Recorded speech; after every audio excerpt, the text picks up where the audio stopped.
आदरणीय प्रधानमंत्री जी एवं आदरणीय सहकारिता मंत्री अमित भाई शाह जी, आज कुछ बात, कुछ दर्द, कुछ तकलीफ़ें इस देश के 13 करोड़ जनता, उनके परिवार और सहारा के 12 लाख कार्यकर्ताओं की पीड़ा आपके समक्ष रख रहा हूं। आशा है इस पर आप ध्यान देंगे। माननीय प्रधानमंत्री जी, माननीय अमित भाई शाह जी, आप दोनों को क्या ये नहीं पता है कि इस देश में सहारा समूह की सहकारिता समितियों में जो धन लगा हुआ था उसे सहारा समूह भुगतान नहीं दे रहा है, कई वर्षों से भुगतान नहीं दे रहा है। भुगतान की मांग करने पे वो सहारा से भी एम्बार्गो का बहाना ढूंढता रहता है और उसकी आड़ लेकर के लोगों को धन देना नहीं चाहता है, सबका पैसा हड़प जाना चाहता है। आश्चर्य तब होता है जब इतना बड़ा मुद्दा पर आप दोनों चुप हैं, आप दोनों खामोश हैं।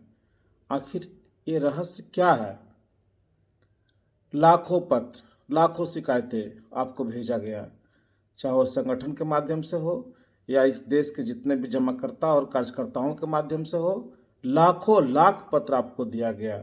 भुगतान नहीं मिलने के कारण आज इस देश में लोग सड़कों पर आ गए हैं, आंदोलन कर रहे हैं, आत्महत्याएं कर रहे हैं। आए दिन अखबारों में एक खबर आपको मिलता होगा कि लोग इस देश में भुगतान नहीं मिलने के कारण आत्महत्या तक कर लिए और पता नहीं आगे और कितना लोग ऐसा काम करेंगे। फिर भी आप खामोश हैं। आखिर एक खामोशी क्या कह रही है? क्यों आप संरक्षण दे रहे हैं? अब तो सीधे सीधे लगने लगा है कि भारत की सरकार, माननीय नरेंद्र भाई की सरकार, माननीय अमित शाह जी का सरकार, जो कहा करती थी कि न खाऊंगा और न खाने दूंगा, कहाँ गया वो वादा, कहाँ गए ये नारे?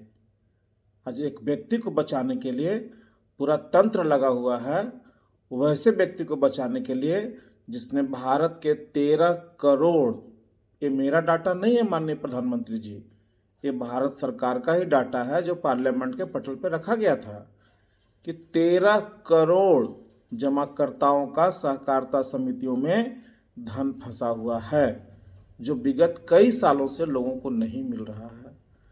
अब इस बात को आकलन कीजिए कि 13 करोड़ अगर जमाकर्ता हैं तो उन 13 करोड़ जमाकर्ताओं को उनका परिवार भी है। अगर एक व्यक्ति, एक जमाकर्ता के पीछे अगर 5 जमाकर्ता परिवार पल रहा है तो 13 पचे 65 करोड़, सीधे सीधे देश की आबादी की आधी आबादी इससे प्रभावित हुई है।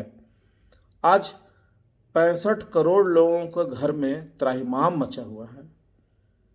कुछ लोग भले ही उसमें पैसे वाले होंगे, लेकिन अनेकों लोग उसमें ऐसे हैं जो ठेला चलाने वाले, खोमचा चलाने वाले, किसान, मजदूर, जूते सिलाई करने वाले, कपड़ा धोने वाले, भीख मांगने वाले, ऐसे लोगों का पैसा उसे फंसा हुआ है जो सहारा समूह, सहारा और सेबी का बहाना बना करके भुगतान नहीं करना चाह रहा है। और ऐसा नहीं है कि आपको ये बात पता नहीं है, सब पता है, क्योंकि हम लोगों ने कई बार पत्र के माध्यम से सरकार को बताने का काम किया, लेकिन न कोई सरकार का रिप्लाई आता है और न सरकार आगे बढ़ के कुछ काम करना चाह रही है। आखिर क्यों? क्या ये जो जमाकर्ता हैं, क्या वो इस देश के नागरिक नहीं हैं? क्या ये 65 करोड़ की आबादी जो हुई है, प्रभावित हुई है भुगतान नहीं मिलने के कारण, क्या वो इस देश के वोटर नहीं हैं? क्या वो आपको वोट नहीं करते? क्या यहाँ की सरकारों को वोट नहीं करते? उनके लिए कौन बोलने आएगा? आज सहकारिता समिति का जो लाइसेंस दिया गया था वो किसने दिया था? क्या कोई पाकिस्तान की सरकार दी थी? क्या अफगानिस्तान की सरकार दी थी? उसको लाइसेंस तो भारत सरकार ने ही न दिया। तो जिम्मेवारी आज क्यों नहीं लिया जा रहा है? कब तक आप लोगों को मरते हुए देखेंगे? आज भुगतान नहीं मिलने के कारण हमारे लाखों बच्चे फीस नहीं भरने के कारण वो घर वापस आ गए। जो हायर एजुकेशन में थे कॉलेज छोड़ दिए, जो प्राइमरी स्कूल में, माध्यमिक स्कूल में जो बच्चे पढ़ रहे थे, उनका आज फीस नहीं भरने के कारण तरह तरह का प्रताड़ना उनके परिवार को झेलना पड़ रहा है। आज हमारे बूढ़े बुजुर्ग जो MIS के रूप में यहाँ पैसा लगाए हुए थे, आज उन्हें 100 रुपये का ही पैसा नहीं दिया जा रहा। उनका राशन खर्चा, घर खर्चा, दवा दारू, सब चीज़ का प्रॉब्लम उनको झेलना पड़ रहा है। और सहारा समूह जो है केवल सहारा और सेवी का विवाद बता करके लोगों को टालने में लगा हुआ है। उसकी नीयत पैसा देने की नहीं है, उसकी नीयत सारे धन को हड़प जाने के लिए है। और इस कृत्य में अब सीधे सीधे लग रहा है कि भारत सरकार, हमारे माननीय अमित शाह जी जो सहकारिता मंत्री हैं और देश के यशस्वी प्रधानमंत्री नरेंद्र मोदी जी का उन्हें संरक्षण मिला हुआ है। क्योंकि अगर संरक्षण नहीं मिला होता तो जिस अपराधी के नाम पे आज देश में, जो सहारा समूह के मुखिया हैं, उनके नाम पर आज देश में हजारों केस दर्ज हैं कई राज्यों में, फिर भी उनका कोई बाल बांका नहीं बिगाड़ पा रहा है। एक व्यक्ति जो आज विगत 7 सालों से पेरोल पे चल रहा है, पुलिस उन्हें ढूंढ नहीं पाती है।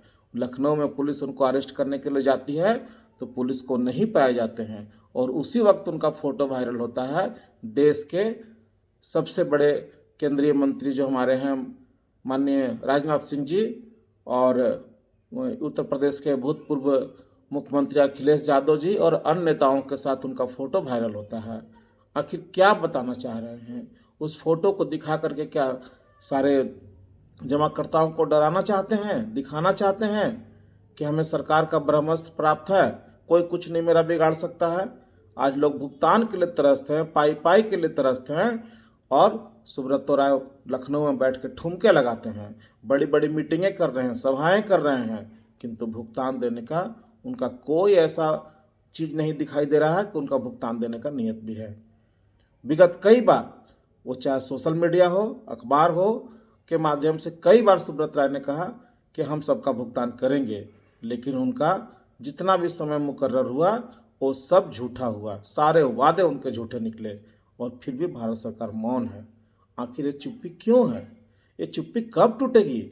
आपका 56 इंच का सीना जो था वो कब काम आएगा? आपने जो नारा दिया था कि न खाऊंगा न खाने दूंगा, वो नारा क्या नारा ही बन के रह जाएगा कि वो ज़मीन पर उतरेगा? आज बचा लीजिए, बचा लीजिए इस 13 करोड़ जमाकर्ता और उनके परिवार, 65 करोड़ की आबादी प्रभावित हुई है। और जो कार्यकर्ता उनका पैसा इस कंपनी में लगवाए थे, आज उनकी स्थिति ऐसी है, न किसी की शादी समारोह में जा सकते हैं, न किसी का जन्मदिन में जा सकते हैं, और न किसी का मरण दिन में जा सकते हैं। खासकर उन महिला बहनों के बारे में कभी सोचा कीजिए। आप महिला सशक्तिकरण की बात करते हैं ना, आज जो महिलाएं इस समूह में काम की थी कार्यकर्ता के रूप में, आज उन महिलाओं को घर से निकलना मुश्किल हो गया है। लोग फप्तियाँ कसते हैं, अश्लील बातें कहते हैं, और कितना कहें, लाइव में बहुत कुछ उनके साथ गुजर रहा है जो आप कल्पना नहीं कर सकते हैं। क्या आपको नहीं पता है कि कितना प्रॉब्लम वो महिला बहनें पड़ी हुई है? आखिर ये चुप्पी कब टूटेगी? कितने लोगों की जान जाएगी तो चुप्पी आपकी टूटेगी? आज झारखंड में जमशेदपुर की हमारी एक कृष्णा बहन, जिसकी उम्र 30 साल से भी कम थी, छोटे छोटे बच्चे उनके हैं, वो आत्महत्या कर ली। हमारे झारखंड के गोमिया के हमारे गणेश नोनिया जी आत्महत्या कर लिए। चिरकुंडा के एक साथी आत्महत्या कर लिए। देश के कितना गिनती आपको करो, पूरे देश में हजारों लोग आत्महत्या कर चुके हैं।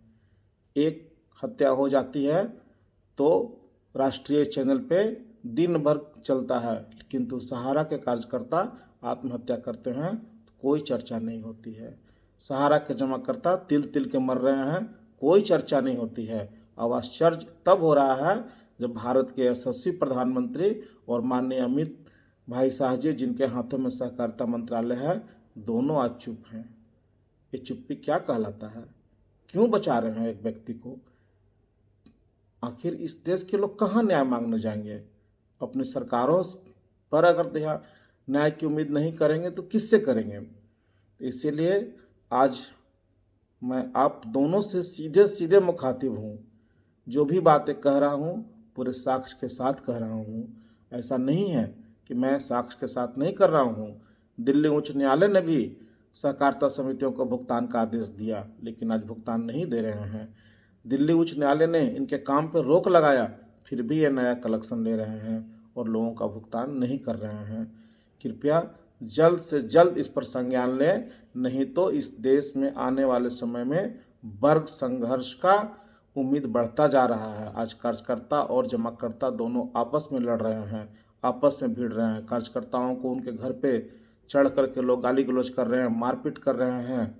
आखिर ये स्थिति जो बनी है उसमें कार्यकर्ता की गलती क्या थी? कार्यकर्ता इस देश में इतने बेरोजगार थे, वो अपना रोजगार ढूंढने के लिए इस कंपनी में आए थे। उन्हें नहीं पता था कि जो वो काम कर रहे हैं वो काम उन्हें मौत की तरफ लेके जा रहा है, वो काम उन्हें जलील होने के लिए किया जा रहा है। तो उनके उसमें कोई गलती नहीं थी। बचा लीजिए माननीय प्रधानमंत्री जी, बचा लीजिए माननीय अमित शाह जी हमारे कार्यकर्ताओं को, जिनकी संख्या करीब 12 लाख है। ये हमारा डाटा नहीं है, ये सहारा समूह ने कई बार कहा है कि हमारे पास रेलवे के बाद सबसे ज़्यादा एम्प्लॉयमेंट मेरे पास है। आज सहारा समूह में जो ऑफिस में काम करने वाला साथी थे वो सब बेरोजगार हो गए हैं, पाई पाई के लिए तरस रहे हैं। कार्यकर्ता सब बेरोजगार हो गए हैं, पाई पाई के लिए तरस रहे हैं। ऐसे ऐसे कार्यकर्ता जो जिंदगी का 25 साल 30 साल इसमें बिता दिए, आज पाई पाई को तरस रहे हैं। उनका सारा कमीशन का पैसा, सारा फ्यूचर फंड का पैसा और जो कमाए थे, घर में भी जो पैसा रखे थे, उनका भी धन आज उसी कंपनी में फंसा हुआ है जिसे कंपनी दे नहीं रहा है। और सुब्रत राय की नीयत भुगतान देने की तो है ही नहीं। इसीलिए जल्द से जल्द इसको संज्ञान लें और अपनी चुप्पी तोड़ दें, क्योंकि आपकी चुप्पी जो है वो बहुत बड़ा रहस्य पैदा कर रही है कि आखिर आप इतने बड़े मुद्दे पर चुप क्यों हैं। माननीय सहकारिता मंत्री जी आखिर चुप क्यों हैं? आज इस देश में इतने बड़े बड़े काम आप लोगों ने किया जिसकी सराहना लोग खुल करके कहा करते हैं कि जो कभी नहीं हुआ वो इस देश के मोदी सरकार और माननीय अमित भाई की सरकार ने किया। चाहे वो 370 धारा हो, कश्मीर की बात करें, चाइना की बात करें, कौन सा काम आप लोग नहीं किया, राम मंदिर की बात करें, इतनी बड़ी बड़ी आप काम किए, तो क्या इस मुद्दे को आप नहीं सुलझा सकते हैं? हम लोगों ने तो साफ साफ कहा कि हम इस देश के माननीय प्रधानमंत्री जी को अपना नेता मानते हैं। वो सुब्रत राय को अपने टेबल पर बैठावें और उनसे पूछें कि आखिर इस 70 करोड़ के घरों में खुशियां कब लाओगे? ये 13 करोड़ जमाकर्ताओं को पैसा कब दोगे? ये झूठी कहानी कब तक बनाओगे? सहारा और सेविका बंद करो ये सब और लोगों का भुगतान करो। और ऐसा नहीं है कि सहारा समूह के पास देने को पैसा नहीं है, इनके पास अथाह संपत्तियां हैं, बहुत पैसे हैं। ये चाहें तो एक दिन में पूरे देश का पैसा का भुगतान कर सकते हैं, लेकिन इनकी नीयत नहीं है करने का। तो मैं पुनः आपसे आग्रह करूंगा माननीय प्रधानमंत्री जी, माननीय अमित शाह जी, कि सहारा में फंसे हुए लोगों की ज़िंदगी बचा लीजिए। लोग मर रहे हैं, बहुत परेशान हैं, बहुत परेशान हैं, लोग जलील हो रहे हैं, हमारी बहनों की इज्जत आबरू दांव पे लगी हुई है। बचा लीजिए, बचा लीजिए प्रधानमंत्री जी और माननीय अमित भाई शाह जी, अपनी चुप्पी तोड़ दीजिए और आगे बढ़िए और सुब्रत राय से पूछिए कि आखिर इस देश के 13 करोड़ जमाकर्ताओं का पैसा कब देगा। धन्यवाद, नमस्कार।